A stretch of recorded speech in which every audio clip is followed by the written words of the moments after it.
Hey yo tout le monde, comment ça va? Moi c'est Super, on se retrouve pour une nouvelle vidéo. Dans cette vidéo, c'est la partie 1, le premier épisode de la création du site. C'est-à-dire, on part avec 5 € maximum pour atteindre un site où vous pourrez me rejoindre, où ce sera un blog avec des articles. Alors dans ce premier épisode, je mets en place les 2 premières pages que je vais coder, c'est-à-dire la page d'accueil et les CGU. Les CGU, je préfère les coder dès le début, comme ça c'est fait et j'aurai plus besoin d'y repenser après. Et la page d'accueil, c'est, on va dire, le corps du site. Le corps du site va partir de la page d'accueil où ce sera en gros ma présentation, la présentation de ce qu'il y aura sur le site et des petites news, à chaque fois des petits articles et autres. Ensuite, donc pour créer cette page d'accueil, j'ai commencé par faire un rectangle où j'insère du texte. Dans ce rectangle où j'insère du texte, vous pouvez voir que je peux choisir la couleur du rectangle, la taille du rectangle, la taille du texte, la couleur du texte. Ça, c'est dans un premier temps. Dans un second temps, c'est-à-dire, ça va être le premier point. La première chose que le client va voir sur le site. C'est le petit rectangle. Ensuite, dans un second temps, je crée la présentation, c'est-à-dire le premier article en soi qu'il y aura sur le site, c'est-à-dire ma présentation.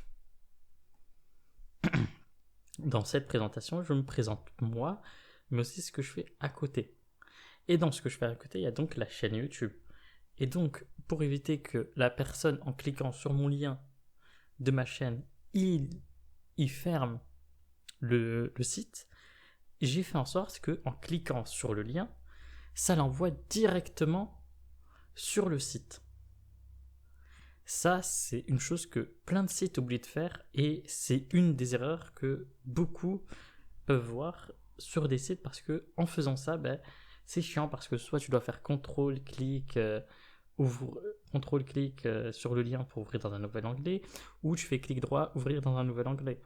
Mais s'il y a des gens qui ne s'y connaissent pas, ils vont se dire c'est bon, je clique et ça va fermer le site. Et ils vont se dire oh putain, c'est chiant.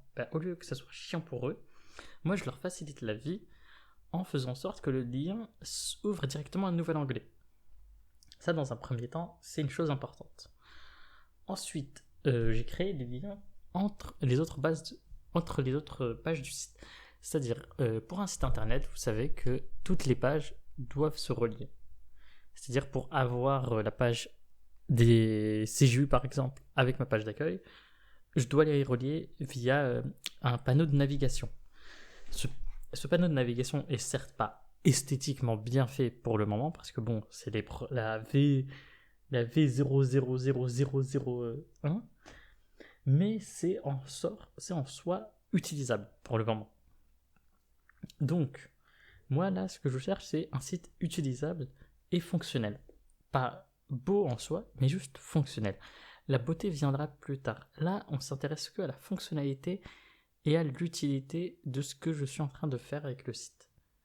Dans ce premier épisode, donc, je vous ai montré quel lien j'ai fait, quelles balises j'ai utilisées, parce que oui, pour créer un site internet, il faut utiliser des balises. Ces balises vont permettre d'utiliser des liens, permettre de faire agrandir un texte, permettre de souligner un texte, permettre de faire en sorte qu'un texte soit mieux vu qu'un autre. Par exemple, quand vous voulez faire un paragraphe, faire première partie du paragraphe, deuxième partie du paragraphe, etc. Tout ça va être fait par les balises. C'est pour ça que là, moi, pour apprendre ces balises ou les réapprendre, j'utilise Open Classroom ou des petites vidéos YouTube. Mais là, en fait, le but de mon petit exploit, si je puis dire, c'est, avec mes vidéos, vous montrer que c'est possible. Donc, vous aurez toujours un fond vidéo avec ce que j'ai fait, pour avoir le code d'un côté et l'utilité de ce que j'ai codé. Comme ça, vous pouvez avoir, au lieu que ce soit sur des sites comme Open Classroom ou autres, plein d'autres sites, vous pouvez avoir directement l'utilité et vous voyez vraiment ce que ça permet. Et ça, c'est mieux pour les gens, je trouve. Parce que dire, cette balise fait ça, ça, ça, Au lieu de dire que cette balise fait ça, cette balise, je te montre qu'est-ce qu'elle fait. Pas elle fait ça dans... Non, pas de l'écriture, mais vraiment du visuel. Parce que les gens apprennent mieux avec du visuel, et c'est ça le but de mon petit tuto sur le code. Donc en tout cas, le premier épisode se termine ici. Vous avez pu voir que c'est très moche pour l'instant, je vous l'accorde, c'est extrêmement laid. Mais dans le prochain épisode, je vais améliorer la beauté et agrandir le texte du site, et peut-être vous fournir la V0006 dans la description. Gardez toujours un œil à la description, n'hésitez pas à liker, à commenter et à partager si cela vous a plu. Je vous souhaite une bonne après-midi, une bonne soirée et bon confinement.